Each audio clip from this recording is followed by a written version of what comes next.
بسم اللہ الرحمن الرحیم۔ السلام علیکم دوستو۔ حضرت علی رضی اللہ تعالی عنہ کا فرمان ہے کہ جب زمین پر 3 کام کیے جاتے ہیں تو زمین کو بہت زیادہ تکلیف ہوتی ہے۔ نمبر 1، بلا وجہ کسی کا قتل کرنے سے جو خون کا قطرہ زمین پر گرتا ہے تو زمین اس خون کے قطرے پر بہت زیادہ غم زدہ ہوتی ہے۔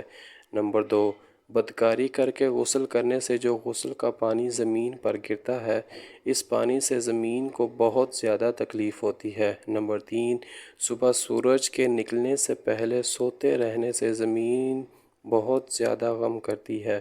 حضرت محمد صلی اللہ علیہ وآلہ وسلم کا فرمان ہے کہ فجر اور اشراق، عصر اور مغرب اور عشاء کے درمیانی وقفے میں سونے سے پرہیز کیا کرو۔ نبی اکرم صلی اللہ علیہ وآلہ وسلم کے اس فرمان میں بہت زیادہ طبی حکمات پوشیدہ ہیں۔ آج کے جدید دور میں میڈیکل سائنس نے تحقیق کی ہے کہ فجر اور اشراق کے درمیانی وقفے میں آکسیجن وافر مقدار میں ہوتی ہے۔ اگر انسان اس وقفے میں سو جاتا ہے تو انسان کی طبیعت میں سستی آ جاتی ہے۔ دیر سے اٹھنے والے انسان کی طبیعت میں چڑچڑا پن ہو جاتا ہے، جس کی وجہ سے وہ ہر وقت بے چین رہتا ہے۔ عصر سے مغرب اور مغرب سے عشاء کے درمیانی وقفہ میں آکسیجن کم سے کم مقدار میں پائی جاتی ہے۔ اگر ہم اس وقفے کے درمیان سو جاتے ہیں تو ہمارے جسم میں آکسیجن کی کمی ہو جاتی ہے، جس کی وجہ سے ہم کو 10 مندرجہ ذیل بیماریوں کا سامنا کرنا پڑتا ہے۔ دمہ بھی اس 10 بیماریوں میں شامل ہے۔ اس وجہ سے آپ کو چاہیے ان اوقات میں سونے سے پرہیز کیا کریں۔ اگر آپ اس پر عمل کریں گے تو آپ کی صحت بہت ہی اچھی ہو جائے گی۔ حضرت عائشہ رضی اللہ تعالی عنہ نے فرمایا ہے کہ جب مؤذن فجر کی اذان دے کر خاموش ہو جاتا تھا، صبح کی روشنی چھانے لگتی تھی تو نبی اکرم صلی اللہ علیہ وآلہ وسلم اٹھ جایا کرتے تھے، فجر کی سنتیں ادا کر کے اپنی دائیں کروٹ کی طرف لیٹ جایا کرتے تھے۔ مؤذن نماز کی امامت کرنے کے لیے آپ صلی اللہ علیہ وآلہ وسلم سے اجازت طلب کرنے کے لیے آپ کے پاس تشریف لاتا تو آپ صلی اللہ علیہ وآلہ وسلم مؤذن کے ساتھ ہی مسجد میں تشریف لے جایا کرتے تھے۔ فجر کی سنتیں ادا کر کے اس لیے لیٹ جایا کرتے تھے کہ ساری رات اللہ تعالیٰ کی عبادت میں مشغول رہنے کی وجہ سے جسم میں جو تھکاوٹ ہو جاتی تھی وہ تھوڑی دیر آرام کرنے سے جاتی رہتی، تاکہ فجر کے فرض اچھے طریقے سے ادا ہو جائیں۔ جو کوئی بھی بندہ اللہ تعالیٰ کی عبادت میں ساری رات مصروف رہتا ہے، اس کے لیے یہ بہتر ہے کہ نماز فجر کی سنتیں ادا کر کے تھوڑی دیر آرام کر لے، تاکہ ساری رات جاگنے کی تھکاوٹ ختم ہو جائے اور بندے کا جسم چست و چلاک ہو جائے۔ حضرت فاطمہ رضی اللہ تعالی عنہا سے مروی ہے کہ ایک دفعہ میں صبح کے وقت فجر کی نماز کے بعد سوئی ہوئی تھی کہ نبی اکرم صلی اللہ علیہ وآلہ وسلم کا گزر میرے پاس سے ہوا تو نبی کریم صلی اللہ علیہ وآلہ وسلم نے فرمایا، فاطمہ بیٹا اٹھو اور رب کائنات کی طرف سے رزق کی تقسیم میں شامل ہو جاؤ۔ سست لوگوں کی عادت کو مت اپناؤ۔ رب کائنات فجر کی اذان سے لے کر سورج کے نکلنے تک رزق تقسیم کرتا ہے۔ ہم بے شمار ایسے لوگوں کو دیکھتے ہیں جو رزق کی تنگی کا سامنا کر رہے ہوتے ہیں۔ اگر ہم ان کا مشاہدہ کریں کہ وہ صبح کب اٹھتے ہیں، وہ سب کا یہی کہنا ہوگا کہ ہم رات کو دیر تک جاگتے ہیں، جس کی وجہ سے صبح صبح ہماری آنکھ نہیں کھلتی۔ جو لوگ صبح کے وقت سوئے ہوتے ہیں اللہ تعالیٰ ان کا رزق تنگ کر دیتا ہے۔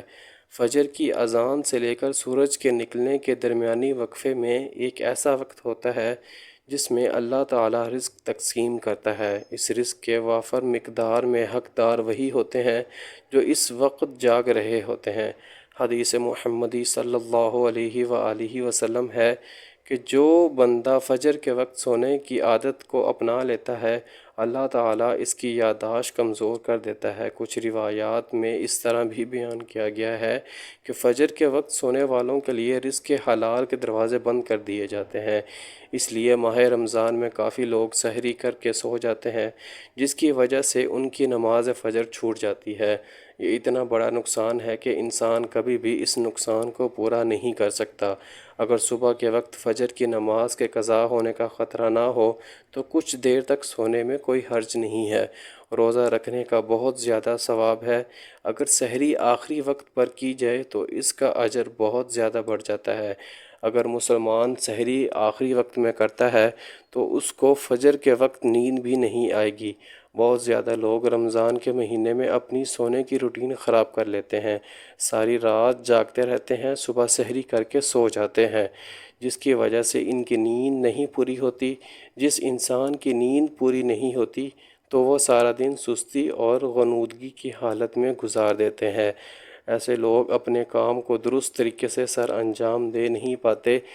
اگر بندہ رات کو جلد سو جائے تو فجر تک اس کی بڑے آرام سے نیند پوری ہو سکتی ہے۔ روزہ انسان کے جسم کے لیے ایک قدرتی نظام ہے جس کے دوران انسان کے جسم میں فائدہ مند خلیات پیدا ہوتے رہتے ہیں، جس سے انسان کے جسم سے خطرناک بیکٹیریا خارج ہوتے رہتے ہیں۔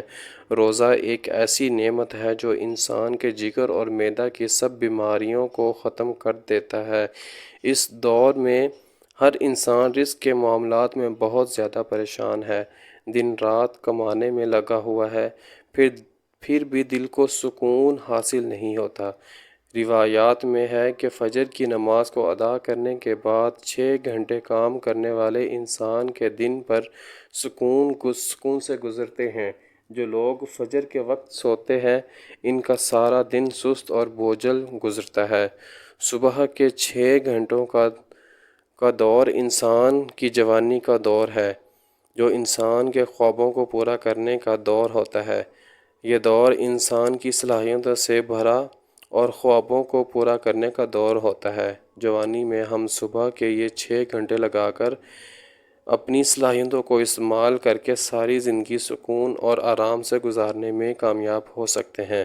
صبح صبح جاگنے میں ہی انسان کی زندگی کے بہترین راز پوشیدہ ہیں۔ اللہ تعالیٰ سے دعا ہے کہ اللہ تعالیٰ ہم کو نیک کام کرنے کی توفیق عطا فرمائے۔ آمین ثم آمین۔ تمام دوستوں سے گزارش ہے کہ ویڈیو کو لائک اور شیئر کر دیں اور چینل کو سبسکرائب کر دیں۔